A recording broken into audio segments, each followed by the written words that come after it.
ইয়া আইয়ুহাল্লাযীনা আমানু কুতিবা আলাইকুমুস সিয়ামু কামা কুতিবা আলাল্লাযীনা মিন ক্বাবলিকুম লাআল্লাকুম তাত্তাকুন। আমার আল্লাহ ডাক দিয়ে বলেন, হে আমার ইমানদার বান্দারা, হে আমার ইমানদার বান্দারা, কুতিবা আলাইকুমুস সিয়াম, তোমাদের সকলের উপরে রোজাকে ফরজ করে দেওয়া হয়েছে। কামা, যেমনি ভাবে কুতিবা ফরজ করে দেওয়া হয়েছিল আলাল্লাযীনা মিন ক্বাবলিকুম, তোমাদের পূর্ববর্তীগণ যারা ছিলেন, তোমাদের আগে যারা দুনিয়াতে এসেছিল, তাদের উপরে যেমন ভাবে রোজাকে ফরজ করে দেওয়া হয়েছিল, ঠিক তেমনি ভাবে উম্মতে মুহাম্মদী ঈমানদারগণ তোমাদের উপরে রোজাকে ফরজ করে দেওয়া হয়েছে। ও রব্বুল আলামিন, রোজাকে ফরজ করে দেওয়া হয়েছে বুঝলাম, কিন্তু এই রোজা ফরজ হওয়ার পেছনে কারণ কি? রোজা তুমি দেওয়ার পিছনে তোমার উদ্দেশ্য কি? রোজা মুসলমান কেন রাখবে? কেন সারাদিন উপবাস থাকবে? কেন বান্দারা সারাদিন না খেয়ে থাকবে, পানির তৃষ্ণায় মরবে? আল্লাহ ডাক দিয়া কই, লাআল্লাকুম তাত্তাকুন, এই রোজা উম্মতে মুহাম্মদী ঈমানদারগণ এই জন্যই রাখবে যেন তারা মুত্তাকি একজন বান্দা হতে পারে, যেন তারা তাকওয়া অর্জন করতে পারে। লাআল্লাকুম তাত্তাকুন, যেন তারা তাকওয়া অর্জন করতে পারে, আল্লাহ ভীরুতা অর্জন করতে পারে, খোদার ভয় অর্জন করতে পারে। এই জন্য আল্লাহ তাআলা উম্মতে মুহাম্মদীকে মাহে রমজানের বরকতপূর্ণ এক মাস ব্যাপী রোজা আল্লাহ দান করেছেন। এই রোজা আমরা তো মনে করি সারাদিন উপবাস থাকলেই বুঝে রোজা হইয়া যায়, সারাদিন না খাইয়া থাকলেই বুঝে রোজা হইয়া যায়, কিন্তু না না না না, অনেক সময় দেখা যায় পরিবারের সাথে ঝগড়া লাগার পরে একদিন দুই দিন আমরা না খাইয়া থাকি, পুরো দিনটা আমরা না খাইয়া থাকি, সেইটাকে রোজার অন্তর্ভুক্ত হবে নাকি? না, আমরা যে কোনো কারণে সারাদিন যদি না খাই সেইটা আমাদের রোজায় পরিণত হবে না। রোজা হলো এমন একটা বিষয়, সুবহে সাদিক থেকে সূর্যাস্ত পর্যন্ত, সুবহে সাদিক থেকে মানে ফজরের রক্ত ঢোকার আগ থেকে, মানে ফজরের রক্ত ঢোকার আগ থেকে সূর্য ডুবার আগ পর্যন্ত সমস্ত পানাহার এবং পানি জাতীয় জিনিস পান করা এবং যৌন ভোগ হতে আল্লাহ তাআলার নৈকট্য লাভের নিয়তে বিরত থাকার নাম হচ্ছে রোজা। মানে আপনি রোজা রাখবেন সেহরি খাওয়ার পর থেকে ইফতারের সময় হওয়ার আগ পর্যন্ত, মাঝখানে ভাত খাওয়া যাবে না, পানি জাতীয় কিছু খাওয়া যাবে না, রুটি জাতীয় কিছু খাওয়া যাবে না, গলা দিয়ে কোনো কিছুই পেটের ভিতরে ঢোকানো যাবে না। তারপরে বাবা, তারপরে কি আপনার হালাল স্ত্রী, যে স্ত্রী আপনার জন্য 24 ঘন্টা হালাল ছিল, সারা জীবন হালাল ছিল, কিন্তু সেই বিবি রোজা রাখা অবস্থায় আপনার জন্য হারাম হয়ে যায়। রোজা রাখা অবস্থায় বিবির সংস্পর্শে যাওয়া যাবে না, রোজা ভেঙে যাবে, রোজা ছুটে যাবে, এমনকি আপনার উপরে কাফারা আদায় করা ওয়াজিব হয়ে যাবে। তার মানে বিবির কাছ থেকে বিরত থাকা, খাবার থেকে বিরত থাকা, পানি জাতীয় জিনিস থেকে বিরত থাকা।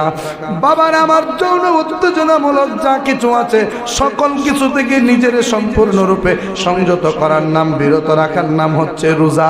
কিন্তু আমরা তো মনে করি শুধুমাত্র না খাইয়া উপাস থাকলেই বুঝি রোজা হইয়া যায়। উপাস থাকলে রোজা হয় না, শুধুমাত্র উপবাস আদায় করা হয়। কিন্তু যদি সমস্ত পাপ কাজ থেকে, সমস্ত গর্হিত কাজ থেকে নিজের এই সুবহে সাদিক থেকে ইফতার পর্যন্ত বিরত রাখতে পারেন, এই সারাটা দিন বিরত থাকলে আমার মনিব আপনার প্রতি খুশি হয়ে যাবে। সুবহানাল্লাহ। আল্লাহ কয় 11 মাস তোকে খাওয়ার অনুমতি দিচ্ছি, খাইছস, কোনো আপত্তি নাই। 1 মাস দিনের বেলা খাওয়া তোদের জন্য আমি আল্লাহ নিষেধ করে দিলাম। 1 মাস খাবি না, যা খাবে ঘরের ছোট ছোট বাচ্চারা খাবে আর মহিলারা খাবে। সুবহানাল্লাহ। উম্মতে মুহাম্মদী পুরুষ যারা, তাদের জন্য দিনের বেলা রমজান মাসে ঘরের মধ্যে খাবারের আয়োজন করা বা দিনের বেলা মুসলমানের ঘরে শুধু পুরুষের জন্য খাবার রান্না করা জায়েজ নাই। নারীদের জন্য রান্নতে পারে, এমনকি ছোট ছোট বাচ্চা আছে তাদের জন্য রান্না করতে পারে। এখন বলবেন নারীরা কি রোজা রাখবে না? হ্যাঁ রাখবে, কিন্তু তাদের জন্য তো কয়েকটা রোজা আল্লাহ মাফ করছে, করছে না? তাদের জন্য আল্লাহ তাআলা কয়েকটি রোজা মাফ করে দিয়েছেন। এই কয়েকটি রোজা যখন সে রাখবে না, তখন কি তাকে ঘরে খাইতে হবে না?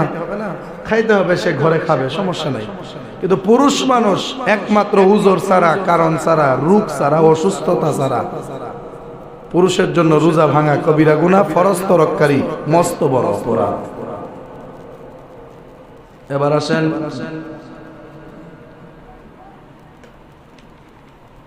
প্রত্যেক প্রাপ্তবয়স্ক জ্ঞানবান যার বয়স প্রাপ্তবয়স্ক হয়েছে মানে পরিপূর্ণতার বয়স হয়েছে এইরকম ব্যক্তির উপরে মাহে রমজানের রোজা রাখা ফরজ করে দেওয়া হয়েছে।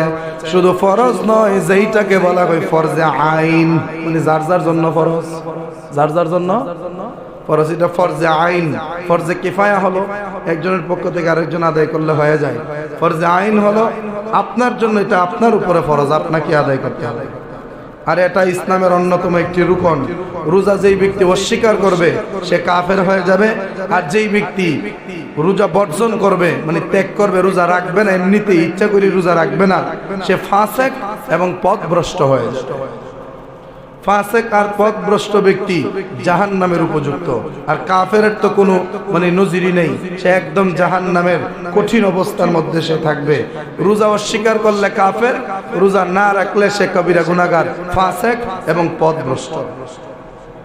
এবার আসেন রোজা রাখার পর রাত্রের বেলা কিয়ামুল লাইল, কিয়ামুল লাইল মানে রাতের নামাজ, রাতের কিয়াম। রাতের কিয়াম বলতে বোঝানো হয় তারাবির নামাজকে, রাতের কিয়াম বলতে বোঝানো হয় তাহাজ্জুদের নামাজকে। তো সেই তারাবির নামাজ নারী পুরুষ উভয়ের জন্য সুন্নতে মুআক্কাদা। উভয়ের জন্য কি? সুন্নতে মুআক্কাদা। তারাবির নামাজ হলো সুন্নতে মুআক্কাদা। যেমন ভাবে ফজরের নামাজের ফরজের আগে যে 2 রাকাত সুন্নত পড়ি, ওই 2 রাকাত সুন্নতের হুকুম হলো সুন্নতে মুআক্কাদা। জোহরের নামাজের ফরজের আগে যে 4 রাকাত সুন্নত পড়ি, এটাকে বলা হয় সুন্নতে মুআক্কাদা। আমরা মাগরিবের নামাজের পরে ফরজের পরে যে 2 রাকাত সুন্নত পড়ি, এটাকে বলা হয় সুন্নতে মুআক্কাদা। এশারের পর যে আমরা 2 রাকাত সুন্নত পড়ি, এটাকে বলা হয় সুন্নতে মুআক্কাদা। ফজরের আগে 2 রাকাত সুন্নতের গুরুত্ব যেমন, মাহে রমজানে রোজা রাখার পর তারাবির গুরুত্ব সেই রকম। এই জন্য যে রোজা রাখলো কিন্তু তারাবি পড়লো না, সে যেন অন্যায় করলো। এই জন্য রোজা রাখার পর তার জন্য উচিত রাত্রের বেলা একা একা হোক বা জামাতে হোক তারাবির নামাজ আদায় করা। এরপরে শোনেন, তারাবির নামাজ পুরুষ এবং নারীর জন্য সুন্নতে মুআক্কাদা, ঠিক আছে, তবে এই তারাবির নামাজকে জামাতে আদায় করা এটা সুন্নতে মুআক্কাদা নয়, বরং এটা সুন্নতে কিফায়া। সুবহানাল্লাহ। এটা সুন্নতে কিফায়া মানে জানাজার নামাজের বিধান যে এরকম, এটা তো ফরজে কিফায়া। পুরা গ্রামবাসীর থেকে 5 জন গিয়া যদি জানাজা পড়া দেয়, জানাজা আদায় হয়ে যাবে, সমস্ত এলাকার মানুষ গুনার ভাগীদার থেকে মুক্ত হয়ে যাবে। ঠিক সেই রকম সুন্নতে কিফায়া বলতে তারাবির নামাজ পড়ার জন্য যদি অন্তত 5 জন মুসল্লি মসজিদে এসে জামাতে পড়ে, পুরো এলাকাবাসী জামাতে তারাবি পড়ার হক থেকে মুক্ত হয়ে যাবে। কিন্তু সবাই পড়লে সবাই সেই জামাতের সওয়াব পাবে, এটা হচ্ছে হুকুম। এরপরে দেখেন, ওয়া ইজমাউস সাহাবাতি আলা আত-তারাবিহা 20 রাকাআতান। সমস্ত সাহাবায়ে কেরামের ঐক্যমত হলো তারাবির নামাজ 20 রাকাত। জোরে বলি সুবহানাল্লাহ। তারাবি কয় রাকাত? জোরে কোন কয় রাকাত? 8 রাকাত। আমরা কি মানি? যারা 8 রাকাত পড়ে আমরা কি তারার দলে আছি? আমরা জানি রমজান হচ্ছে ইবাদতের মাস, রমজান হচ্ছে আল্লাহর নৈকট্য হাসিলের মাস, রমজান হচ্ছে নিজেকে পরিবর্তন করার মাস। রমজান মানেই হলো যত বেশি পারো ইবাদত করো। তো সেখানে যেখানে বলা হয়েছে যত বেশি পারো তত ইবাদত করো, সেখানে 20 রাকাত তারাবি বাদ দিয়া আমি 8 রাকাত কেন পড়ব? 12 রাকাত আমি ছেড়ে দেবো কেন? আমি 20 রাকাত পরিপূর্ণ পড়ব। 8 রাকাত তারাবির কোনো বিধান নাই। 8 রাকাত তারাবি কোনো বিধান নাই। তারাবি 20 রাকাত পড়তে হবে। হযরত ওমর ইবনুল খাত্তাব রাদিয়াল্লাহু তাআলা তিনি 20 রাকাত তারাবি পড়তেন, তাও আবার একা নয়, জামাতে পড়তেন। এবার আসেন হযরত সালমান ফারসি রাদিয়াল্লাহু তাআলা থেকে বর্ণিত, তিনি বলেন, শাবান মাসের শেষ 10 দিন আমার দয়াল নবী আমাদের উদ্দেশ্যে ভাষণ দিলেন। অতঃপর তিনি ইরশাদ করলেন, হে লোকেরা, হে সাহাবায়ে কেরামরা, শোনো, তোমাদের উপর এক মহান এবং বরকতপূর্ণ মাস আগমন করতেছে। এটা এমন এক মাস যাতে এমন একটি রাত্র রয়েছে যেই রাত্র 1000 মাসের চাইতে উত্তম। সুবহানাল্লাহ। আল্লাহর নবী সাহাবীদেরকে বলে, রে আমার সাহাবীরা, এই শাবান মাসের পর এমন একটি মাস আসতেছে, যেই মাসে এমন একটি রজনী আছে, যে রজনীটা 1000 মাসের চাইতে উত্তম। এই মাসে আল্লাহ তাআলা রোজাকে ফরজ করেছেন এবং এই রাতের ইবাদত করাকে নফল করেছেন। যেই ব্যক্তি এই মাসে আমার আল্লাহর নৈকট্য লাভের আশায়, যেই ব্যক্তি এই মাসে আমার আল্লাহর নৈকট্য লাভের উদ্দেশ্যে একটি নেক কাজ করবে, সে ওই ব্যক্তির সমান সওয়াব পাবে যে অন্য মাসে একটি ফরজ আদায় করে। বিস্তারিত বিষয়টা হলো এরকম, নবীজি শাবান মাসের শেষ 10 দিন সাহাবীদের সামনে বক্তব্য দিলেন, এই সাহাবীরা শুনো, সামনে যে মাসটা আসতেছে, এই মাসটা কি জানো? যেই মাসটার নাম হলো রমজান, যেই মাসে আল্লাহ রোজাকে ফরজ করেছেন, যেই মাসের একটা রাতকে আল্লাহ 1000 রাত্রের চাইতে বেশি মর্যাদা দিয়েছেন। ওই রাত্রে ইবাদত করাকে আল্লাহ নফলের অন্তর্ভুক্ত করেছেন। আর যেই ব্যক্তি ওই মাসে একটা নফল আদায় করবে, ওই ব্যক্তি অন্য মাসের একটা ফরজ আদায় করার সওয়াব পাবে। জোরে বলি সুবহানাল্লাহ। আর যেই ব্যক্তি এই মাসে একটা ফরজ আদায় করবে, ওই ব্যক্তি অন্য মাসের 70টা ফরজের সওয়াব পাবে। তাহলে আবার কোন রমজান মাসে কি নফল ইবাদত করব না ছাড়বো? করব। কারণ নফল ইবাদত করলে কি হবে? নফল ইবাদত রমজান মাসে করলে সেটা অন্য মাসের জন্য ফরজ হিসেবে আল্লাহর দরবারে গ্রহণ হয়ে যাবে। আপনি সারা বছরের ভিতরে আপনার ফরজে যে ঘাটতিগুলো ছিল, আল্লাহ রমজানের সেই নফল দিয়া ফরজের ঘাটতি পূরণ করে দিবে। এবার আসেন, এই মাহে রমজান হযরত আবু হুরায়রা রাদিয়াল্লাহু তাআলা আনহু থেকে বর্ণিত, তিনি বলেন, দয়াল নবী ইরশাদ করেন, যে ব্যক্তি রমজান মাসের একটা রোজা কোনো উজর বা রোগ ব্যতীত ভাঙবে, কোনো উজর, কোনো কারণ নাই, এবং অসুস্থতা ছাড়া, এমনিতেই অলসতা কইরা আলসামতি কইরা ভাল লাগছে না, এই জন্য যে ব্যক্তি নিজের ইচ্ছায় স্বেচ্ছায় কোনো কারণ ছাড়া, রোগ ছাড়া একটা রোজা ভাঙবে, ওই ব্যক্তি এই রোজার কাফারা সারা জীবনেও পূরণ করতে পারবে না। আমরা তো মনে করি 60টা রোজা রাখলে হয়ে যায়, কিন্তু নবী কয় একটা রোজা কোনো কারণ ছাড়া, কোনো উদ্দেশ্য ছাড়া, কোনো অসুস্থতা ছাড়া যদি কোনো বান্দা একটা রোজা ভঙ্গ করে, সারা জীবনের রোজায়ও এর ক্ষতিপূরণ হবে না, যদিও সে সারা জীবন রোজা রাখে। মানে রমজানের এক রোজার কাফারা হিসাবে আপনি যদি বাকি 11 মাস 1 লাগা রোজা রাখেন, তবু আপনার মাহে রমজানের একটা রোজার হক আদায় হবে না যদি আপনি স্বেচ্ছায় রোজাটা ভাঙেন। আর ধরেন আপনি রোজা রাখছেন, হঠাৎ করে পেটে ব্যথা শুরু হয়ে গেছে, পেটে ব্যথা শুরু হয়ে গেছে, আপনি কোনোভাবে রোজাটা রাখতে পারতেছেন না, আপনি ওষুধ খেয়ে ফেললেন বা ওষুধ পান করলেন, যাই করলেন, আপনার রোজাটা ভেঙে গেল। এই রোজার কাফারা হিসাবে আপনি অন্য যে কোনো সময় একটা রোজা রাখলে আপনার রোজা আদায় হয়ে যাবে, যেটা হচ্ছে একদম মানে গুরুত্বপূর্ণ কারণের জন্য আপনি ভাঙছেন। আর ধরেন কোনো ব্যক্তি রাখলো না একটা রোজা, কি করলো না? রাখলো না। ওই ব্যক্তি, আমরা তো সবাই জানি যে এক রোজার কাফারা কয়টা? 60টা রোজা মানে রাখতে হয়। কিন্তু নবীজি কয় 60 রোজা কেন? যদি সারা জীবন সে একসাথে রোজা রাখে, তবুও সে ওই এক রোজার হক আদায় হবে না। কিন্তু আমরা 60 রোজা রাখে আল্লাহর দরবার উদ্ধার কইতারি যে আল্লাহ একটার কাফারা হিসাবে 60টা রোজা রাখছি, আল্লাহ তুমি ওইটার হক আমার মাফ করে দাও। এটা শুধু একটা উসিলা, আল্লাহর কাছে কোয়ার মতো একটা ব্যবস্থা শুধু করা, কিন্তু হক আদায় হয় না সারা জীবন রাখলে। তাহলে কোন আমরা কি রোজা ইচ্ছা করে ভাঙমু নাকি রাখমু? রোজা আমরা রাখমু। এরপরে দেখেন আল্লাহর নবী কয়, আর যেই ব্যক্তি এই মাসে একটি ফরজ আদায় করবে, অন্য মাসে 70টি ফরজ আদায় করার সওয়াব পাবে। এটা ধৈর্যের মাস। ধৈর্য এমন একটা জিনিস যার প্রতিদান হলো জান্নাত। সুবহানাল্লাহ। রমজান মাস কিসের মাস? ভালো করে মাথায় ঢোকান। রমজান মাস কিসের মাস? ধৈর্য সবুরের মাস। কিসের মাস? ধৈর্য আর সবুরের মাস। এটা বারবার কইতাছি কেন জানেননি? কারণ আমরা রমজান মাসে ধৈর্য হারা হই বেশি, সবুর আমরা কম থাকে।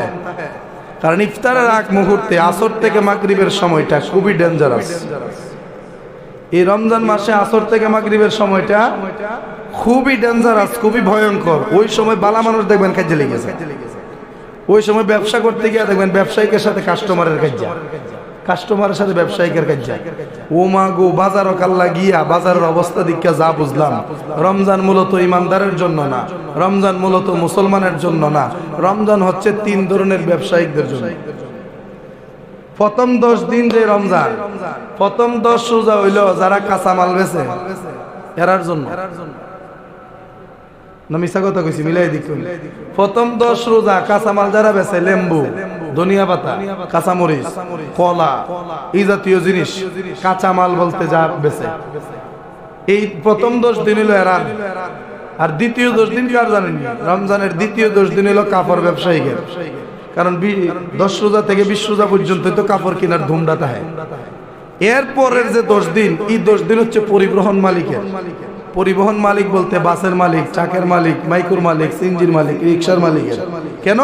কারণ শেষের 10 দিন মানুষ বাড়িতে আসার জন্য সেই চেষ্টাই থাকে। তার মানে আমরা ভাগ করে নিলাম, প্রথম রোজা 10 দিন যে রোজা এটা ব্যবসায়িকদের জন্য, মানে কাঁচামাল ব্যবসায়ী। দ্বিতীয় 10 দিন যে রোজা এটা হলো কাপড় ব্যবসায়িকের জন্য। আর তৃতীয় 10 দিন যে রোজা এটা হলো গাড়ির ড্রাইভার বা মালিকের জন্য। এর মধ্যে মুসলমানের তো কোনো লাভ তো হয় না। অথচ আপনি ইসলামী যতটা রাষ্ট্র আছে, প্রায় 52 থেকে 56টা রাষ্ট্র আছে ইসলামিক।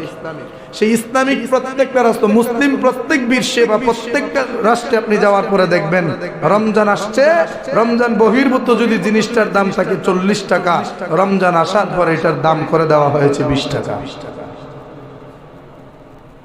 প্রত্যেকটা মুসলিম বিশ্বে যান না আপনি, প্রত্যেকটা দেশে দাম কমিয়ে দেওয়া হয় রমজান আসলে। কিন্তু আমার সোনার বাংলায় সোনার এতই দাম যে রমজান আসলে এগুলার দাম বাইরে যায়। কথা ঠিক কিনা গো? আর বাড়বে না কেমনে আমারে বোঝা। আমি গত 2-3 জুমা আগে মনে কইছিলাম, লাগে আপনার 5টা মাছ, আপনি লইছেন 5টা মাছ, ভাই 4টা মাছ দেয় আর 4 জনে নিত, এটা পাইব কই? এটা যখন পাইতো না তখন ব্যবসায়ীকে দাম বাড়াইব নি। চাহিদা যখন বাজারে বেশি থাকবে, বাজারে যখন চাহিদা বেশি থাকবে, মালামাল কম থাকবে, তখন কিন্তু জিনিসের দাম বাড়বে। যে খেজুর আপনারা খাইছেন 40 টাকা 50 টাকা কেজি, ইডেন বিলে 250 টাকা। আমি কই নে ভাই, তোর খেজুর তুই খা। আর আমরা যে খেজুর খাই, এই অরিজিনাল খেজুরই খাওয়াইতেছে না, চাইনা ফল খাওয়াইতেছে, আল্লাহ মাহবুব ভালো জানে। আর চিনার উপায় নাই, চিনার উপায় নাই। চাইনা আবিষ্কার করে নাই এমন কিচ্ছু নাই, যে চাইনা করোনা ভাইরাস পর্যন্ত আবিষ্কার করছে। শুনেন, আমরা যে বাজার থেকে সস্তায় কম দামি খেজুর খাই, এগুলা মূলত খেজুরই না। অরিজিনাল আপনি 2টা খেজুর খাইলে, 2টা খেজুর খাইয়ে রোজা রাখতে পারবেন সারাদিন, পেটে খিদা লাগবে না। কিন্তু ওই খেজুর গুলা আমরা খেজুর মনে করি, আল্লাহ জানে, আমি তো আর সঠিক জানি না।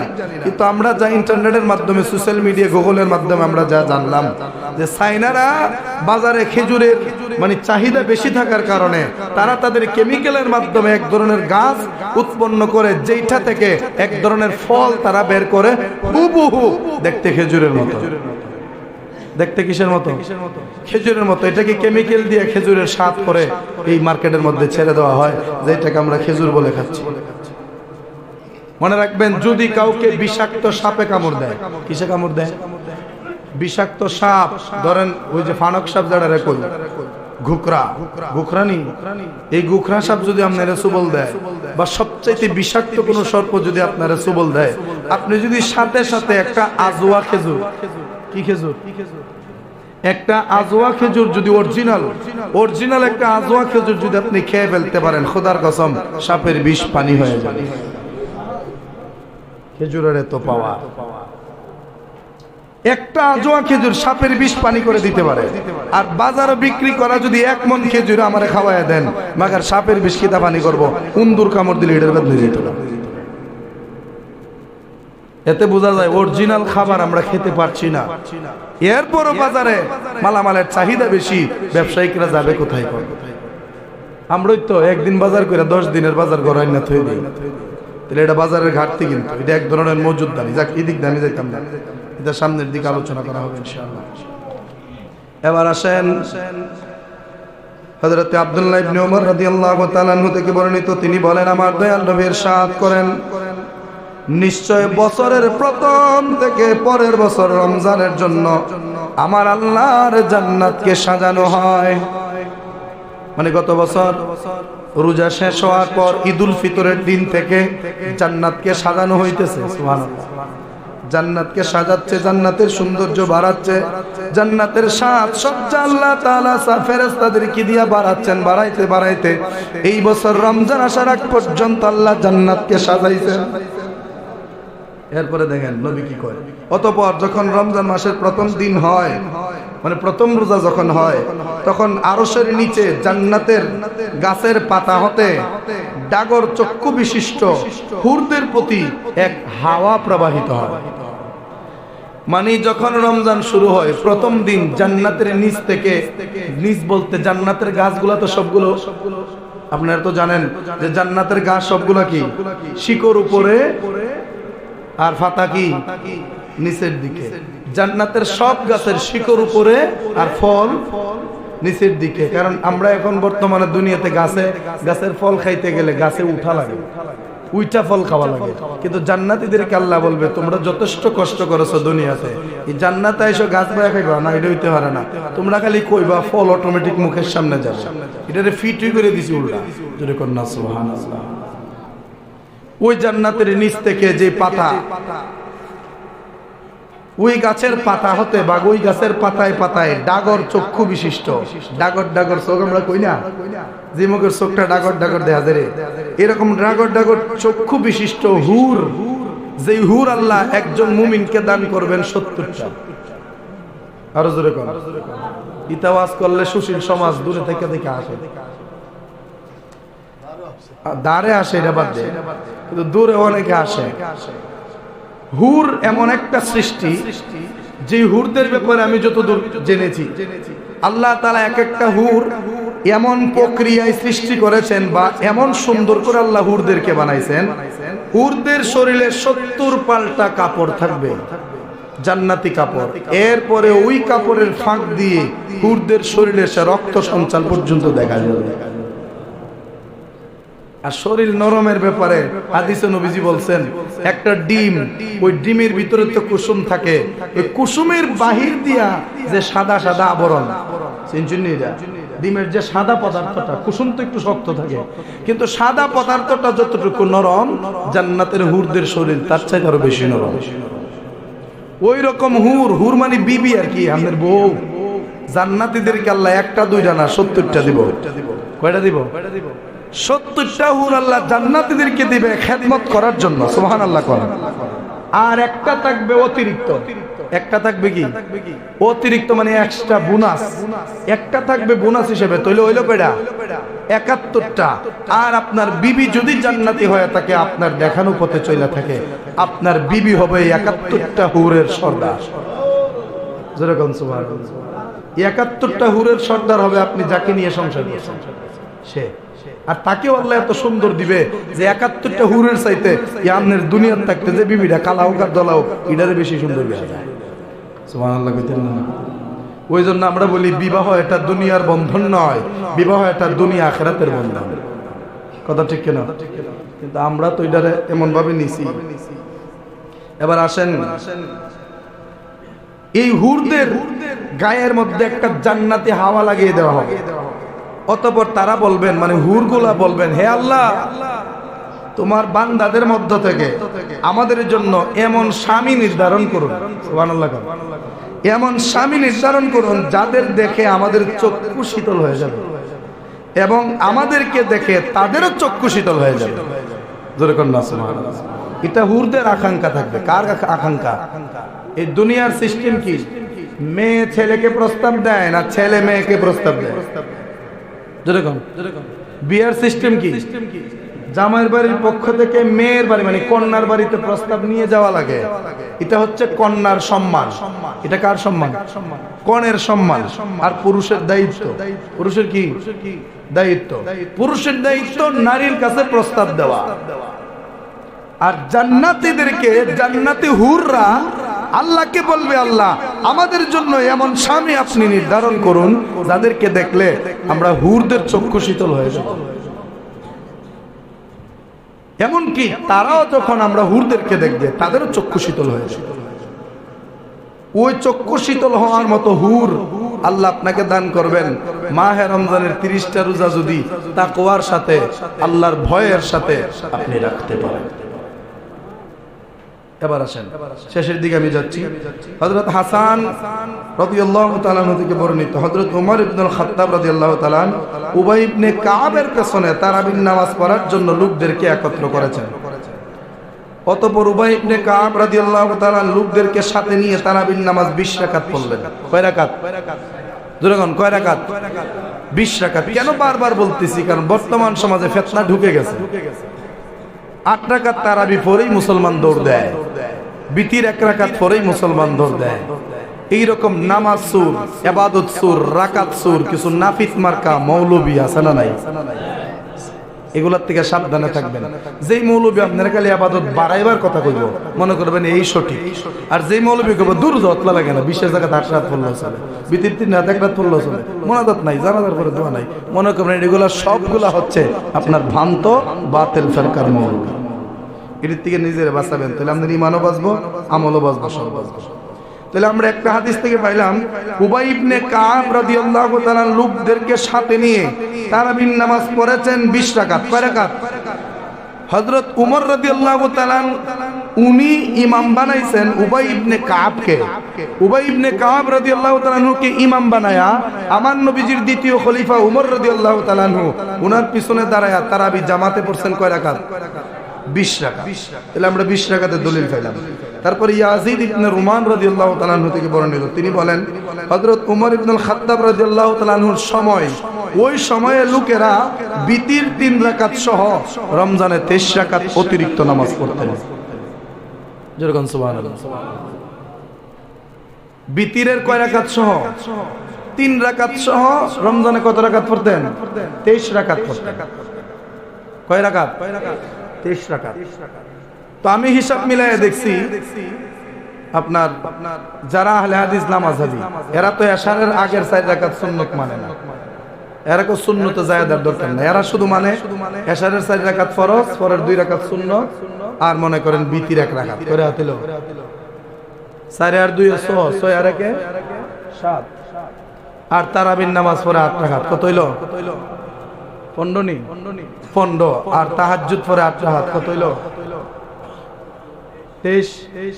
ওয়ারা কো রমজান নবীজি এমনি পড়তো 23 রাকাত, তাহাজ্জুদ 8 রাকাত পড়তো, আর এশার নামাজ 7 রাকাত পড়তো, আর তারাবি 8 রাকাত পড়তো। মোট হইল 23 রাকাত।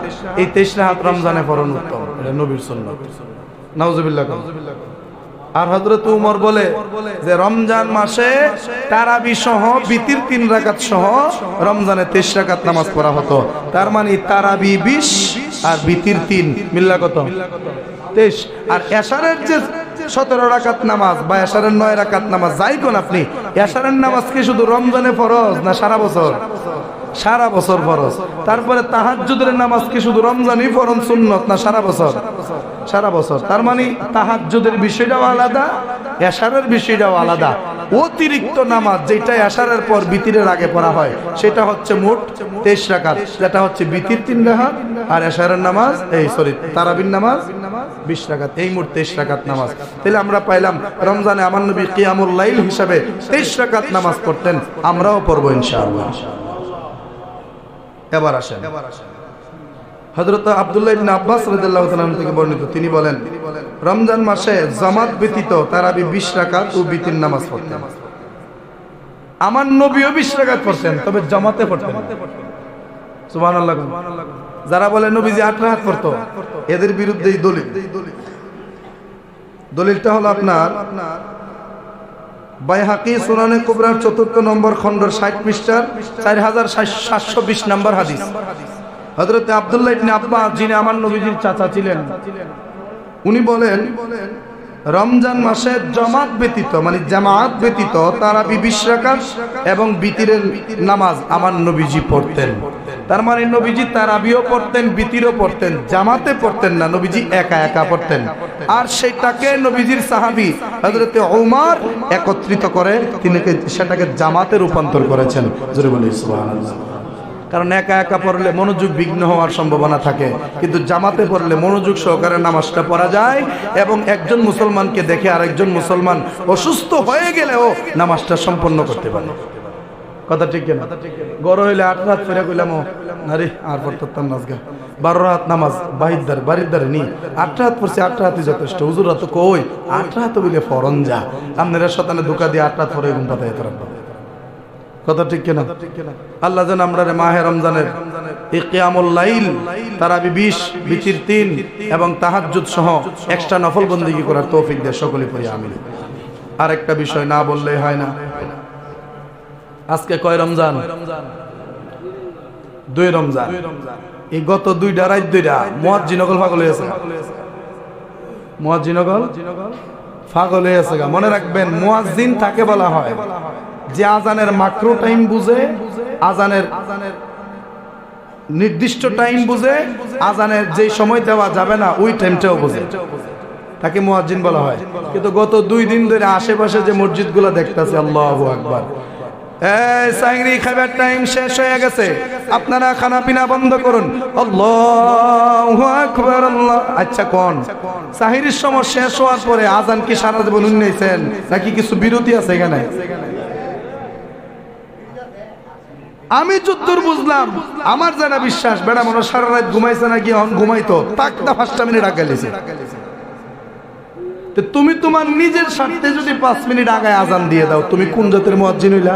তোমাকে চাকরিটা দিল কে? মাকরু টাইমে আজান দিয়ে ওই আজানে নামাজ পড়লে তো নামাজই হবে না।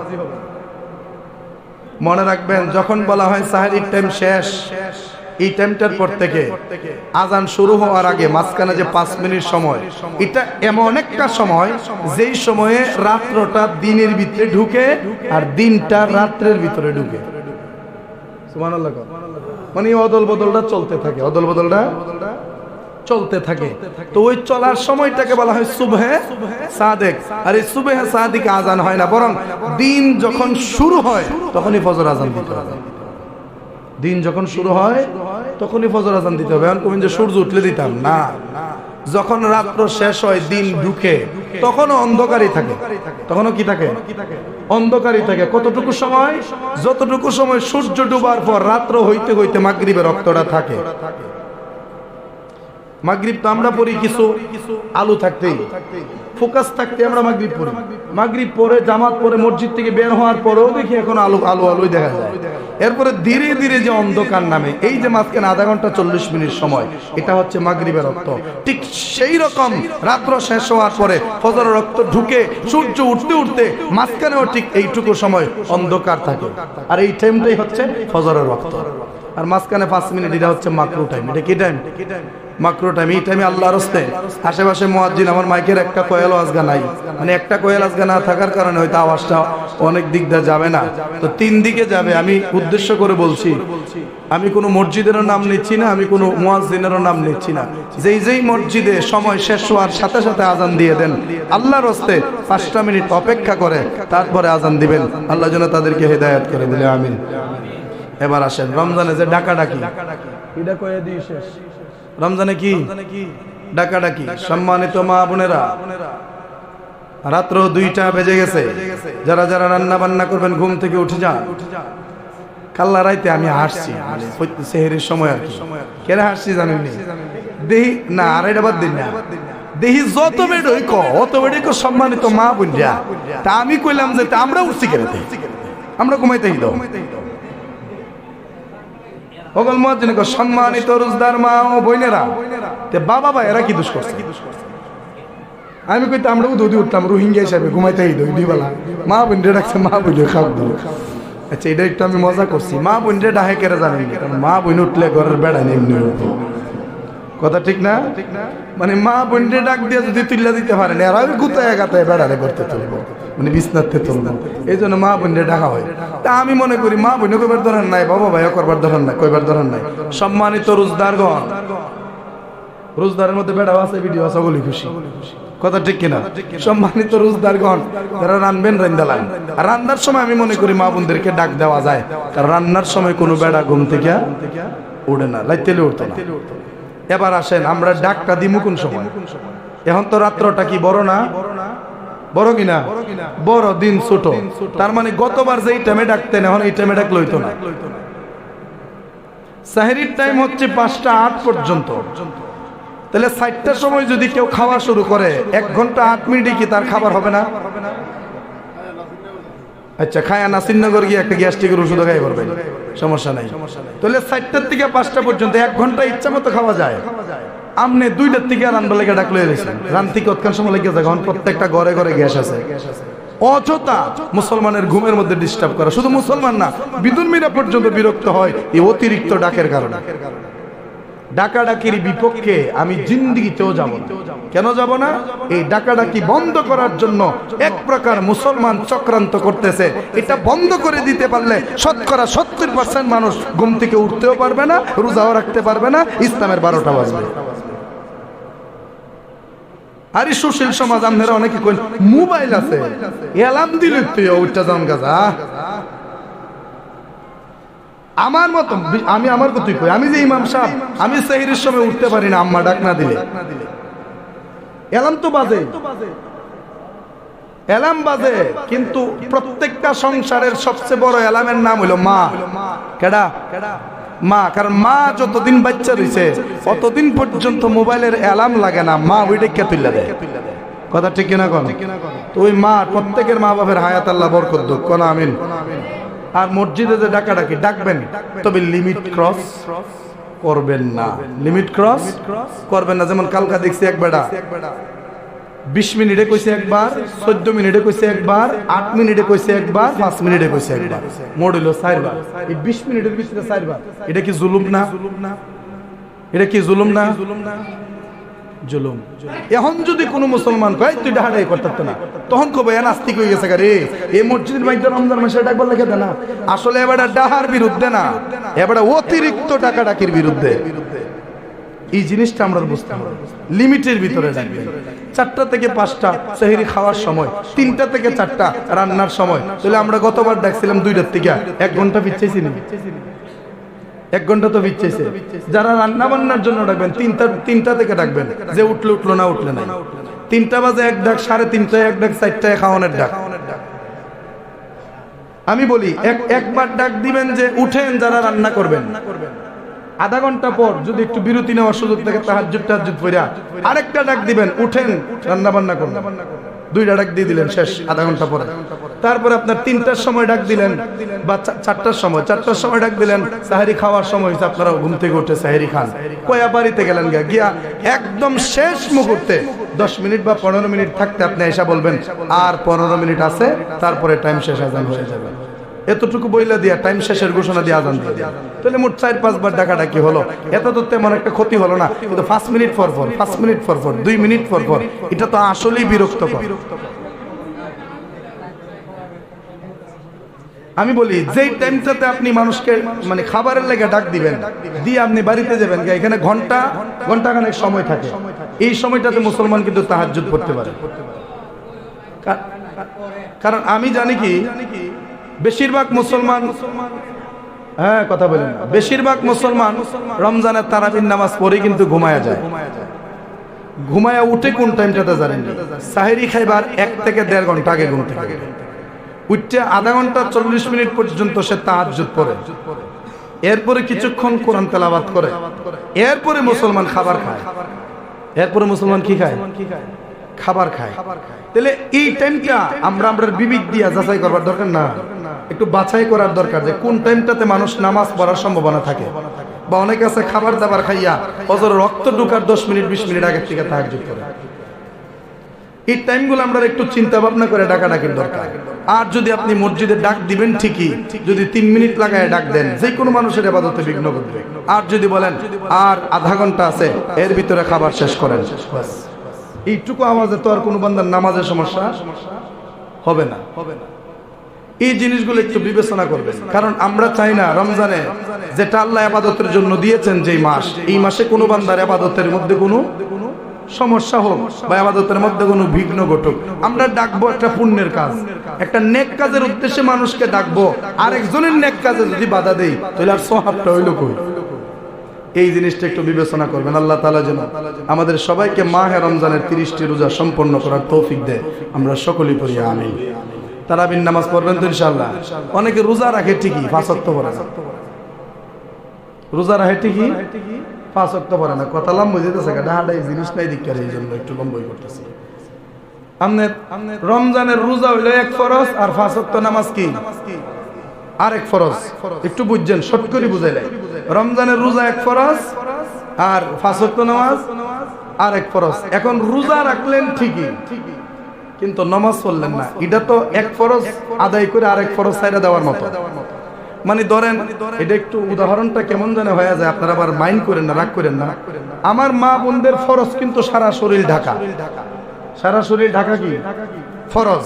এখন মা বোন শুধু কোমর থেকে নিচটা ডাকছে, উপরটা ডাকছে না, তাহলে ফরজ আদায় হইল? ফরজ হচ্ছে উপর নিচ দুটোটা, উভয় জায়গা সারা শরীর ঢেকে রাখা ফরজ। তো রোজা রাখার মাধ্যমে শুধু নিচটা ঢাকলেন, 5 ওয়াক্ত নামাজ পড়ে তো সম্পূর্ণ আপনি শরীর ঢাকলেন না। এই জন্য অনুরোধ, যারা রোজা রাখেন ঠিকই, নামাজ পড়েন না, 5 ওয়াক্ত নামাজ অবশ্যই রোজার সাথে আদায় করতে হবে। আল্লাহ যেন কবুল করে, সকলে করি আমিন।